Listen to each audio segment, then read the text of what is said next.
It was a busy time at the docks. All the engines were working hard, pushing and pulling freight cars about. One morning, Percy was late. Cranky the Crane was quick to criticize. "These ships can't be kept waiting. They have important cargo. If they miss the tides, they will be delayed in the docks. You should look up to the ships and show more respect. You are, after all, only little." "We've got too much work," huffed Percy. "Then perhaps a lorry should do your job." Percy was shocked.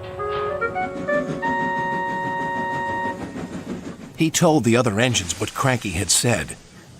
"Stuff and nonsense," snorted James. "We engines run this island," said Henry.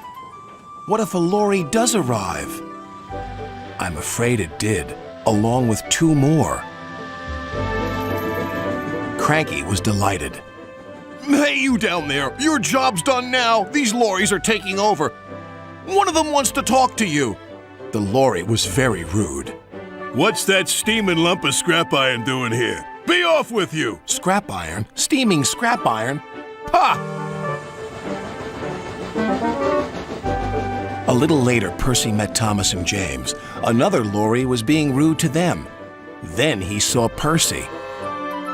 "Oh, look, it's a little green goblin on wheels. You'll be scrapped. Just you wait and see." "Well, bust my boiler. What a horrid lorry," exclaimed Thomas.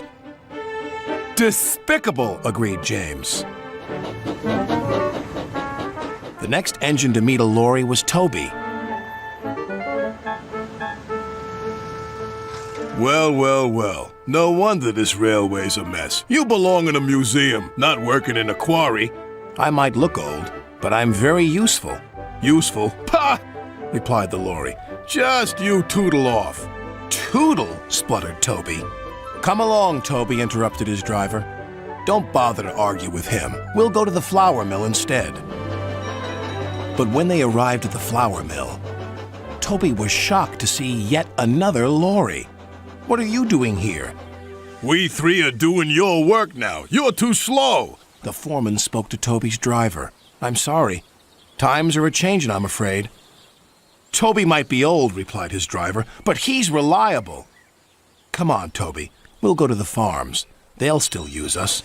Toby trundled sadly away. His railway ran through a narrow gorge, but vehicles had to tackle a steep and dangerous road. When Toby arrived, he saw the lorry from the quarry again. It was loaded with rock. "That lorry's in trouble," thought Toby. And he was.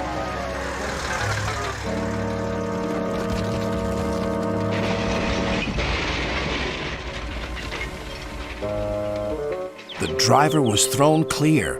"Rotten roads," he muttered. The wrecked lorry was taken to the docks. Percy looked at the lorry. "What's this lump of steaming scrap iron?" he teased. "I'll be back," replied the lorry, "so you can wipe that silly smile off your smoke box." "Ha!" said Percy, and wheeshed him loudly. Then Butch, the breakdown vehicle, arrived. He was towing the lorry from the flour mill. "What happened?" asked Toby's driver. "He was overloaded with flour," came the reply, "and he broke down." "Not very useful now, are you?" said Toby. "Grrr," replied the lorries. Then James whistled excitedly. "They're bringing in the 3rd lorry on a barge." "What happened to that one?" James asked. "Stupid lorry was reversing and fell straight into the sea," said the tow truck man. Later, Thomas arrived. He looked at the 3 lorries and laughed. "Well, well, well, the Brothers Grimm, smashed, broken, and sunk." The lorries didn't return, and the engines now work even harder to make sure they never will.